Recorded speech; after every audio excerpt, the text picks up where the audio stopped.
Well, hello everybody.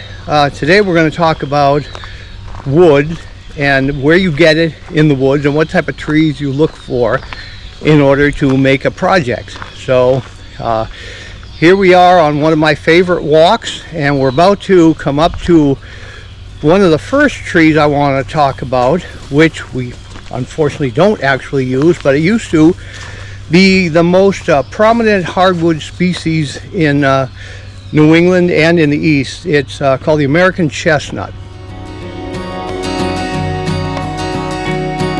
What you'll see about these trees is they might grow to 15, 20 feet, but they don't reach reproductive age. They've got a disease that has attacked them for the last at least 150 years old. So we see a couple of shoots here, and then we see some dead shoots. And this one still has the brown leaves on it. This one just died last year, and others are mixed in here. But this particular species of wood, American chestnut, was so important in the construction of buildings. It has straight grains, and most of your old post and beam construction around here will have chestnut beams inside of them. This here is another American chestnut tree, and it's actually a really good example because it has got the newer part and then a good shoot of the older part. And these were ubiquitous in this part of the country.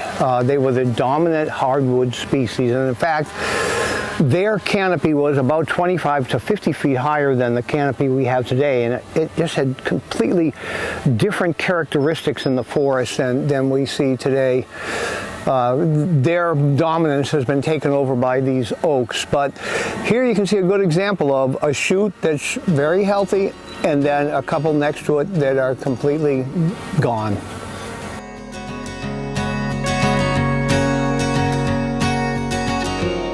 The types of woods I like to use are cherry and maple and black walnut, but it's going to take us a walk down the road here, or the trail, to get to them.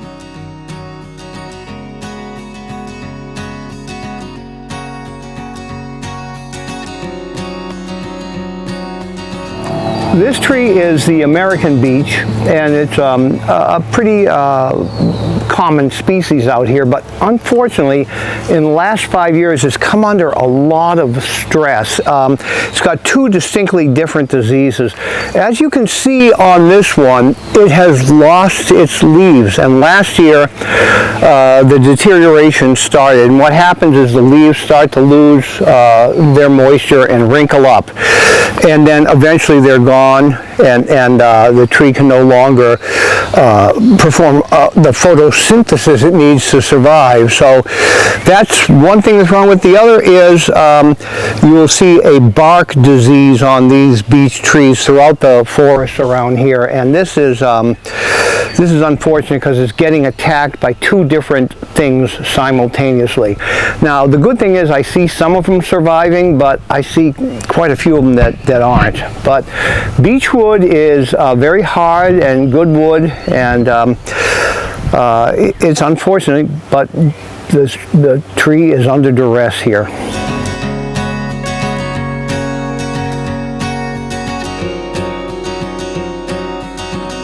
For the last 10 years, we're seeing the reintroduction of species of wood into the former wetlands, and mostly it's willows and birches and things like that. You can also see the old trees there. So when I was a kid, this was a forest back here, but it was very, very wet.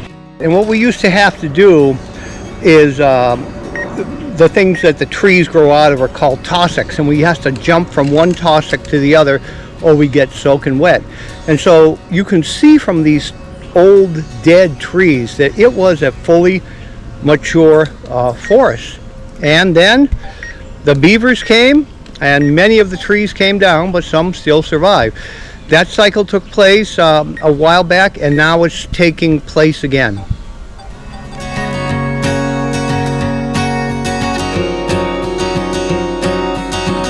So in this particular woods, we have a lot of eastern white pine. That's what this is, eastern white pine, and you can see the trunk there and the trunk there. And we also have a lot of oak. That's an oak tree right there, and it is a white oak, and I can tell by the type of leaves. Oak is a very, very important and useful wood for construction and furniture making and many other things. The way you tell the white oak from the red oak is the leaves tend to have rounded lobes, like you'll see right there. And in a second I'll show you a red oak, and that will have a distinctly different type of leaf. And this is, once again, an American chestnut tree, and you can see the rotted part. But what was interesting about the chestnut, and the reason it was so useful, is it did not rot easily. And these pieces have probably been here for well over 100 years, I guess even longer than that, and they just take a long, long time to rot.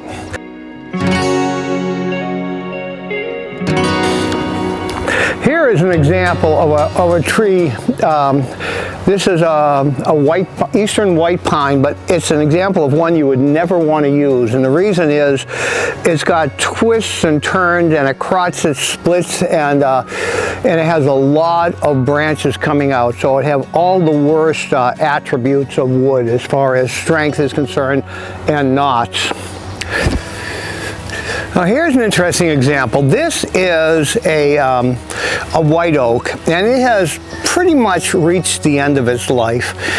You can see that all the branches in the lower part don't have any leaves on them. But if you just look up at the canopy, you can see that it appears that the top part of this particular tree is still alive. You can see the leaves up there.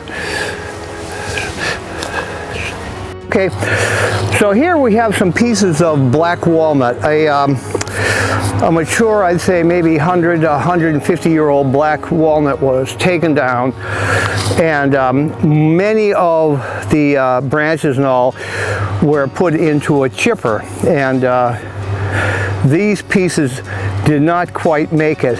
But this is the black walnut is dark here and white around the edges, and here it is slowly deteriorating. Now I was lucky enough to get some of it and bring it to my shop, where I was able to cut it and then dry it. I dried it outside under a cover for a year. You put stickers in between each section you cut and let it air dry.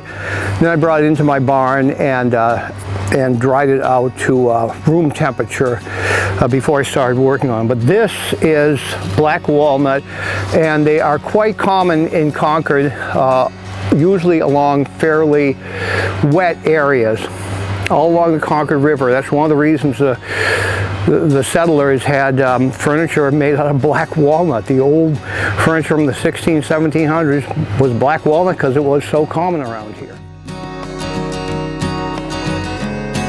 As a kid, I could walk from my house on Bedford Street across from the cemetery all the way downtown in the rain and not get wet because the elms had a canopy over the entire road. See, so what we have is this was not a roadway, it was a railroad way. And once the railroad stopped running, then there was no traffic along here. So when the elm trees started dying throughout this area, a lot of them survived along here because there was no traffic coming back and forth, which would help to spread the disease to the trees. So I'm going to point out a couple of American elms down here in a second. This is a great place to study wood. What we have over here is a locust tree, and that was a type of wood that was very useful for making stakes and fences in the ground because, like the American chestnut, it didn't rot out easily, and you can put those up and keep them there for 30 or 40 years around your farm. They're easily identified by the bark, and there's a real good example right there, that deeply furrowed bark. bark. And right now we happen to be at the time of season when they're flowering. You see these white flowers all over the ground here? That's from the locust trees.